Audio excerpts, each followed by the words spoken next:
Општина Кочани доследно ги турка работите за реализација на проектот за третман на отпадните води, кој со сигурност ќе придонесе за одржлив развој на Кочанскиот регион преку заштита на природните ресурси.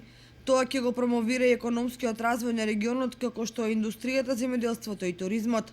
Значајно е тоа што проектот опфаќа проширување на канализацијскиот систем во Кочани и изградба на главен колектор, како и на пречистителна станица за отпадни води, корпоративен развој на комуналното јавно претпријатие Водовод, подигнување на јавната свест и заекнување на секторот за отпадни води. Значајно е да се истакне дека сегашната состојба без третманот на отпадната вода, а со околу 15 испусти, има негативно влијание врз санитарните услови, животната средина и земјоделството.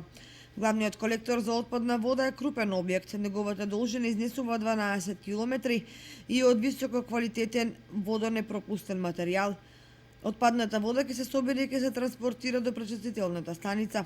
Станицата е конципирана за намален оперативен трошок за одржување на влезната пумпна станица. Примерно прочистување, биолошки третман, отстранување на јаглерод, азот и фосфор, стабилизација на милта од отпадната вода и нејзино цедење.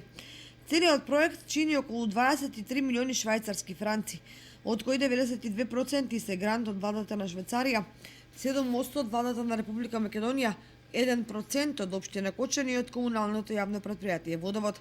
Проектот започна да се реализира во октомври 2015 година, ќе трае 38 месеци, а периодот за изведба е од крајот на 2016 до крајот на 2018 година. Овој проект е капитален за заштита на водите во целиот регион и представува инвестиција за идните генерации.